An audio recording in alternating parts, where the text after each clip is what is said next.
Bismillahirrahmanirrahim. Assalamu alaikum students. I hope you all are doing good. In previous face-to-face classes, we discussed fish, their types, and their systems in detail. Today, inshallah, we start our new chapter, amphibians, that evolved from class Sarcoterygidae according to new classification, which we discussed earlier. In this chapter, we will see how amphibians evolved from fishes and how they are advanced from previous organisms. So let us move to our first slide. So before discussing the content of this slide, let us focus on term amphibians. The word amphibian is Latin word which means living double life, such that these organisms move back and forth in water or spend one stage of life in water and other on land. By the way, there are approximately 6,000 amphibian species. These amphibians are also called tetrapods by many zoologists, and we also studied them in early classification as members of Tetrapoda. The word tetra means four and poda means legs. Zoologists use this term for all Sarcopterygian descendants that possess four limbs and hind limbs, just as amphibians do. Over here you can see this frog has four limbs and also possesses hind limbs. If we notice, amphibians are the first vertebrates that adapted to land environment approximately 350 million years ago. Before them, we see plants, insects, and snails as successful organisms on land, but they are not vertebrates. So we can conclude amphibians are the first vertebrates that adapted to the land environment. But they are not completely adapted to land as reptiles. As we discussed earlier in previous slide that they have double life, so we can say they are morphologically between fish and reptiles. Nature provided them such structures that support them in land as well as in water. For example, for land they have lungs and for water environment they have web feet which help them swimming. Further, you will never see these organisms away from the water resource because they are not fully adapted to land and require water for their vital activities like reproduction. For organisms moving from water to land environment, following things should be considered. Number 1. Oxygen availability in air is greater than water and require less effort to cool oxygen from air. But if we compare fish with land organisms, we will notice they use counter-current flow to take minimum amount of oxygen from the water. And if a fish is introduced to air, it will suffocate because their gill arches collapse and there will not be enough surface area for diffusion to take place. But we have seen fish like walking cat in face-to-face classes breathing in the air, and I hope you remember the reason. Anyhow, amphibians need to modify themselves to take available oxygen from air. Now let us discuss point number 2. As we know, air is less viscous and less dense, so special body support will be required to move on land. If we consider fish skeleton, whose primary function was protecting internal organs, providing point of attachment for muscles, and supporting movement through water are not the best fit for land environment, as skeleton of terrestrial vertebrates require support against gravity, plus should be stronger enough to propel vertebrates across land. Anyhow, amphibians need to modify their skeleton to move on land environment. Number 3. Unpredictable temperature extremes on land should also be considered for land to water movement, as land environment has greater temperature fluctuations. This is a problem because organism may suffer desiccation problem, etc. Anyhow, a good thing of land environment is organism may get greater habitat variety for shelter, cover, and breeding areas. So for an organism to be successful on land required to consider all these challenges of land. Now, let us talk about amphibians' evolution. As we said earlier, amphibians are the descendants of Sarcopterygi, and by the study of fossil records, it appeared that amphibian arises from lobe-finned fishes. They were also abundant during the period when amphibians first evolved, and had characters that supported amphibians' evolution. In the diagram, you can see lobe-finned fish and early amphibian. This early amphibian much look like a salamander. We will discuss salamanders later in this course. So if we look at the lobe fin of the fish, it appeared that they are strong mobile fins compared to ray fin fishes, which act as stabilizers, such that keep the fish stable while swimming. Similarly, lobe fin fishes also use their fins as pedals to drag themselves across land in search of water in drought conditions, which we already discussed in previous chapter. I hope you remember it. So for your reminder, lungfishes lived in freshwater lakes and streams during the periods of alternating floods and drought, and also possesses gills. But these gills was useless in low dissolved oxygen areas or dry areas. So the surviving fish of this period just developed simple lungs for respiration purposes, and the efficiency of these simple lungs were improved with supply of capillary network which enhance their oxygen uptake. Likewise, nature also introduced double circulation in the body of amphibians, which include systemic and pulmonary circulation. Don't worry students, we will discuss these terms later in this chapter in detail. Further, early amphibians also evolved themselves with jointed limbs and strengthened their limbs with 5 digits and joints. They also done improvement in their pelvic and pectoral girdles to support continued survival in aquatic environment. And these conditions pre-adapted others for life on land. Students, in this slide, you can easily see the evolution of skull, number of bones, and position of eye socket from earlier fish to Ichthyostega, which is 365 million year old fossil. Anyhow, Ichthyostega is not the ancestor of all tetrapods, but influential enough to give idea about ancestral animals that how they look like. In this diagram of Ichthyostega, we can clearly see different characteristics of this organism, which include primitive as well as derived characteristics. You can easily read them later by yourself.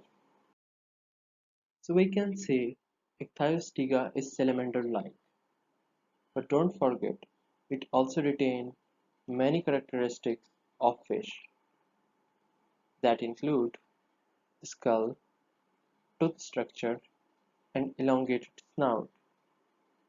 And snout is the area from eye to the lip of the animal.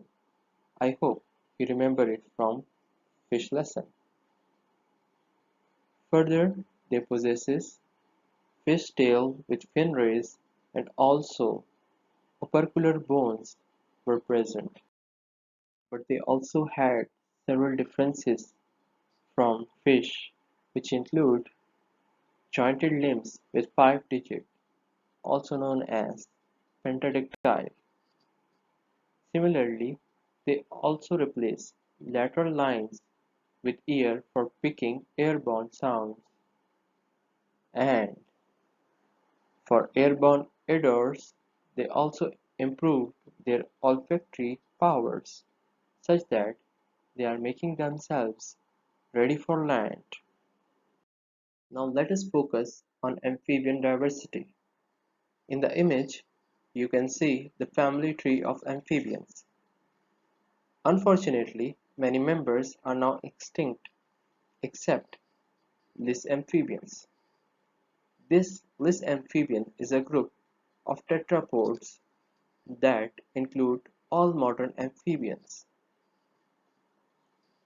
The environmental changes like wet warm conditions followed by alternating dry wet conditions were the perfect environment for amphibians to radiate into many lines at that time.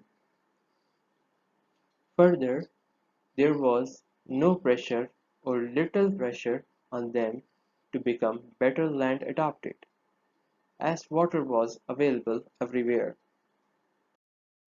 So many changes took place in that period, supporting amphibian diversity in such a way that their body become better adapted to water and land. These changes include flattened bodies, webbed feet, and a stronger tail for swimming along with weaker legs. For example, members of order Urodela.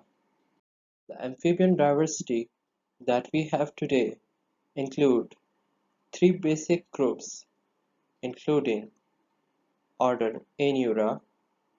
Their members are without tail, for example, frogs and toads. On the other hand, we have order Chordata, and their members are with tail, also known as Urodela, or you can say other name of chordata is Urodela. Examples are salamanders and newts. And the third order is Gymnophauna, which include members without legs, or also known as naked snake. Examples are caecilians. Now let us discuss the characteristic of amphibians. So these organisms are aquatic ectotherms, mean they are dependent on their environment for temperature regulations. Other term for aquatic ectotherm is poikilotherm. Hence, these organisms might experience tough time in handling extreme terrestrial environments as their body temperature is dependent on the environment. The above is the image of a salamander. Amphibians also require to keep their skin moist as they obtain maximum amount of oxygen through the skin. Even some amphibians lack lungs and breathe exclusively through their skin and oral cavity. Further, if they don't keep their skin moist, then their thin, unprotected skin will be desiccated or get dehydrated. Amphibians typically lay their eggs in water or moist environment on land, as their egg lack shell and dehydrate quickly in dry air. Some amphibians lay vast number of eggs in pools where egg mortality is high. Other species lay fewer eggs and display parental care. By the way, fertilization is external in most of the cases of Aenura. In this picture, you can see male grasps the female for the purpose to spill his sperm over the eggs as female shed them. In case of Anura, larvae must pass through an aquatic tadpole stage. You can see many tadpoles in this image. The skeleton of amphibians are mostly bony and have varying number of vertebrae. Some amphibians have ribs, but in others it is absent or fused to vertebrae. Further, notochord does not persist in developed amphibians. There is a great variety of body forms in amphibians, like elongated trunk with distinct head, neck, tail, and forelegs, as in salamander. Here on the right is a diagram of salamander. Skeleton showing head, neck, trunk, limbs, and tail. Whereas adult frog has compressed body with fused head and trunk and no neck. In case of caecilians, there is no distinct body regions, or their trunk is not demarcated for the head and anus. You can see in this image that we cannot differentiate head or anus region of this organism. In this slide, we will focus on amphibian limbs. Most amphibians are quadrupedal, but as you know by now, some amphibians have no limbs like caecilians. In this picture, you can see webbed feet of a frog with no claws or nails on digits. By the way, digit number of forelimb may vary, commonly 4 but sometimes 5 or fewer. Another important characteristic of amphibians is their skin, which is smooth, moist, glandular, and often have chromatophore or pigmented cells for color. If we talk about ectodermal scales, so their skin do not possess any scales, but few members like caecilians do have hidden dermal scales, which I will discuss in next slide. And yes, their skin also possess glands responsible for mucus and poison secretion. So in some species of Gymnophiona or caecilians do possess scales, but these are not ectodermal scales. Rather, they are present in pouches in dermis below the annular groove. This is the annular groove. This area is the annular groove. Further, you will not see such scales in other less amphibians. As I told you earlier, that less amphibia is representing all the modern amphibians that is present today. In this image, you can see tympanum membrane, which act as eardrum for transmitting vibration to inner ear. Further, they have nictitating membrane, which act as goggles while swimming, which main purpose is for protection, for protecting their eyes from the water impurities. And they have two nostrils, which open in the mouth cavity and help them breathing when their mouth is closed. Respiration in amphibian is done via lungs, skin, and gills. Some organisms, like salamanders, lack lungs, but here respiration is compensated with a well-vascularized skin, as we discussed earlier. In this image, you can see an axolotl with external gills, and these gills may persist throughout life sometimes. But if they are provided with ionotropin or iodine, they will change themselves to an adult salamander with no external gills. I hope from previous classes you remember the term neoteny. Let me show you an interesting video of axolotl.